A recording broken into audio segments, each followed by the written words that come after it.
Hi, I'm Dr. Stephanie Husky, and in this video, we are going to answer this really great question that you asked last week. So the question is, does having a meh attitude at practice impact your game performance? Well, this is not a question that we can just Google and find an answer. So we're going to have to take a few steps to get to an answer. So the first thing that we need to think about is how game day and practice are different.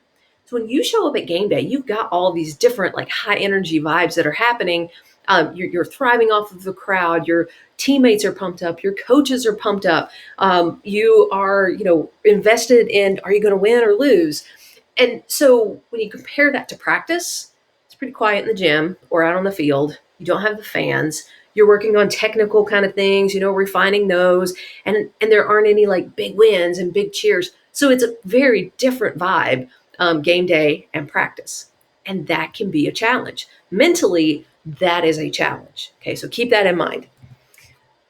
When you show up at game day or practice and you kind of have that attitude, you ask yourself if the actual practice is boring.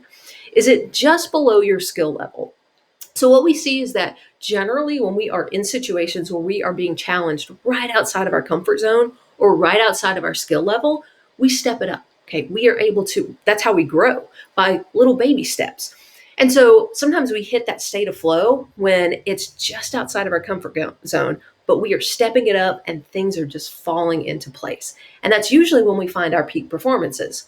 Often those happen in games. And if you think back to your practices, you kind of just think of like dull, boring times. Maybe things are coming together, but it doesn't have that same feeling that game day peak performances do. So maybe practice is physically boring for you because it's just not challenging enough. Okay. Another possibility is that maybe you are holding back effort. Sometimes we do this without even really realizing it. We don't want to push ourselves to our full potential because if we max out, then what?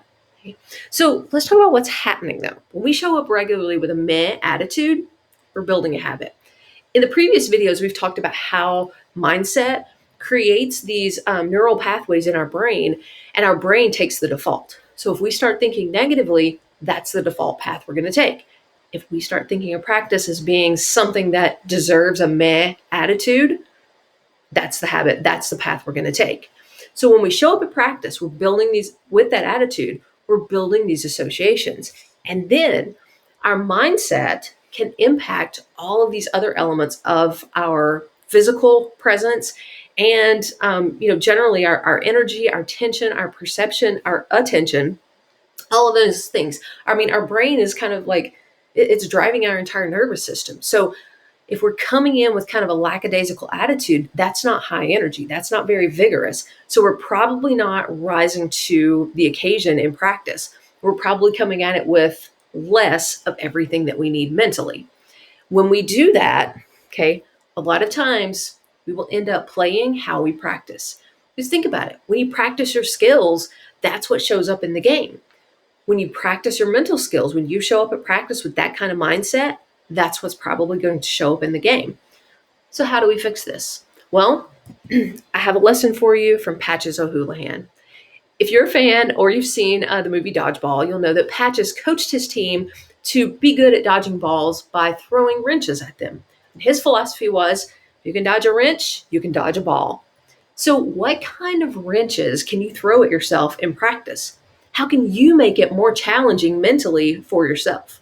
So maybe, go back to what we talked about at the beginning where we were talking about how game day is a really high energy vibe and practice is generally not. You show up and you know it's going to be low energy.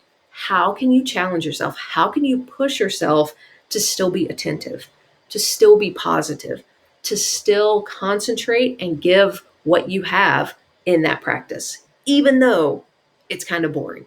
Because in that, like following our train of thought here, we will be building those skills and practicing them so that in theory, they can come out in game day when we also have those vibes from the game. Okay, so thank you for that question. I know that wasn't a very direct, straightforward answer. We kind of had to take a route to get here, but hopefully that gives you some idea of how mindset in practice can impact game performance. If you have a question for next week, make sure that you ask it below, and I will sort through them and answer one next week. Okay, thanks for watching.